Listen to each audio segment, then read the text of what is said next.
시즌 1, 챕터 1, 6장, 전기요금 폭탄의 진짜 원인. 여름이 되면 전기요금이 걱정됩니다. 에어컨을 조금만 켰다고 생각했는데 고지서를 보면 놀랄 때가 많습니다. 사람들은 말합니다. 에어컨을 너무 많이 사용해서 그렇다고. 물론 사용시간은 중요합니다. 하지만 더 근본적인 질문이 있습니다. 왜 에어컨은 그렇게 오래 작동해야 했을까요? 전기요금 폭탄의 진짜 원인은 에어컨이 아니라 건물 안으로 계속 들어오는 열일 수 있습니다. 장면 1. 전기요금은 어떻게 늘어날까? 전기요금은 전기를 얼마나 많이 사용했는지에 따라 달라집니다. 에어컨의 전력 소비는 한번 켜는 것만으로 결정되지 않습니다. 얼마나 강하게 작동했는지, 얼마나 오래 가동했는지, 얼마나 자주 다시 켜졌는지가 중요합니다. 같은 에어컨이라도 실내가 쉽게 식는 건물과 계속 열이 들어오는 건물에서는 전력 사용량이 크게 달라질 수 있습니다. 장면 2. 설정 온도보다 중요한 것. 에어컨을 26도로 설정했다고 해서 항상 같은 전기를 사용하는 것은 아닙니다. 실내 온도가 빠르게 26도까지 내려가면 에어컨은 작동을 줄이거나 멈춥니다. 하지만 지붕과 외벽 창문을 통해 열이 계속 들어오면 실내 온도는 쉽게 내려가지 않습니다. 설정 온도는 같아도 냉방기가 쉬지 못하는 것입니다. 문제는 설정 온도보다 건물의 열 유입량에 있습니다. 장면 3. 냉방부하란 무엇일까?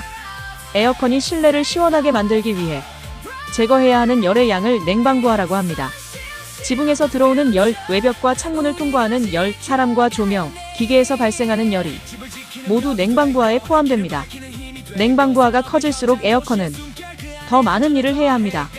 전기요금은 결국 에어컨이 얼마나 많은 열을 얼마나 오랫동안 제거했는지의 결과입니다. 장면 4. 지붕이 만드는 보이지 않는 비용. 한여름 지붕은 강한 태양에 오랜 시간 노출됩니다. 표면 온도가 올라가면 열은 천장과 실내 방향으로 이동합니다. 이 열은 눈에 보이지 않습니다. 하지만 에어컨은 그 열까지 계속 제거해야 합니다. 지붕이 뜨거워질수록 냉방기는 더 오랜 시간 작동합니다. 고지서에 적힌 전기요금에는 지붕이 흡수한 태양열의 비용도 포함되어 있는 셈입니다. 장면 5. 에어컨을 꺼도 다시 켜지는 이유. 실내 온도가 설정 온도에 도달하면 에어컨은 잠시 작동을 줄입니다. 하지만 천장과 벽이 뜨거우면 실내 온도는 다시 빠르게 올라갑니다. 그러면 에어컨은 또다시 작동을 시작합니다. 꺼졌다가 켜지고 다시 꺼졌다가 또 켜지는 과정이 계속 반복됩니다. 건물이 열을 품고 있는 한 에어컨은 완전히 쉴 수 없습니다. 장면 6. 낮에 쌓인 열이 밤에 요금이 된다. 전기 사용은 낮에만 늘어나는 것이 아닙니다. 건물에 저장된 열은 밤에도 실내로 방출됩니다.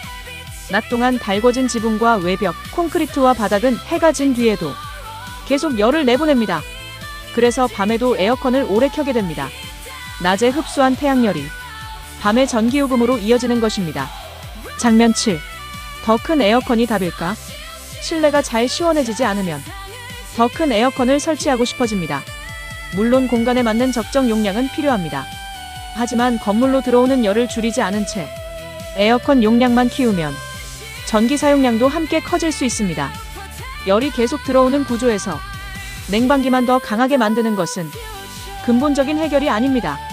배수구를 넓히기 전에 물이 들어오는 수도꼭지부터 줄여야 합니다. 장면 8. 피크 전력이 커지는 순간. 폭염이 심한 오후에는 여러 건물의 냉방기가 동시에 강하게 작동합니다. 이때 전력 사용량은 짧은 시간 안에 크게 증가합니다. 기업이나 공장에서는 순간적으로 높은 전력을 사용하면 전기요금 부담이 더 커질 수 있습니다. 지붕과 외벽의 열 유입이 크면 가장 더운 시간에 냉방 설비도 가장 강하게 가동됩니다.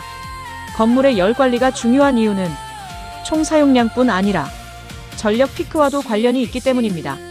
장면 9. 냉방비를 줄이는 잘못된 방법. 전기요금을 아끼기 위해 에어컨을 무조건 끄는 것은 좋은 해결책이 아닐 수 있습니다. 폭염 속에서 냉방을 지나치게 줄이면 건강과 안전에 문제가 생길 수 있습니다. 특히 노약자와 어린이, 현장 근로자와 고온 작업자는 더 큰 위험에 노출됩니다.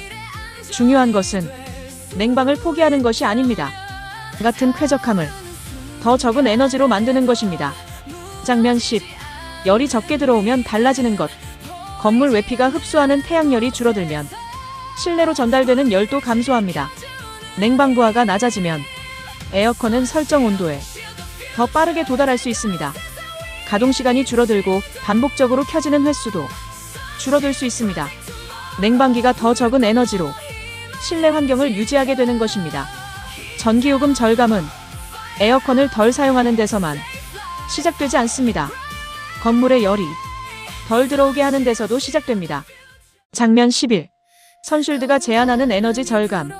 선쉴드는 전기요금 문제를 단순한 절약의 문제가 아니라 열 관리의 문제로 바라봅니다.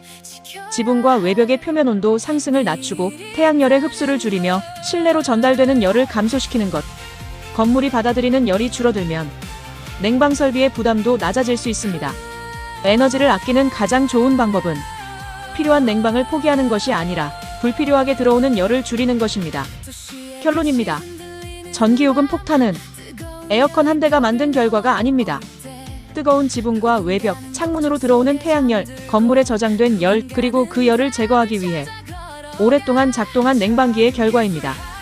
고지서에 보이는 것은 전기 사용량이지만 그 뒤에는 보이지 않는 열의 흐름이 있습니다. 에어컨을 줄이기 전에 에어컨이 왜 쉬지 못했는지부터 살펴봐야 합니다. 더 적은 냉방이 아니라 더 적은 열 유입이 먼저입니다. 선쉴드 방염 페인트. 전기요금을 줄이기 전에 건물로 들어오는 열부터 줄이는 기술입니다.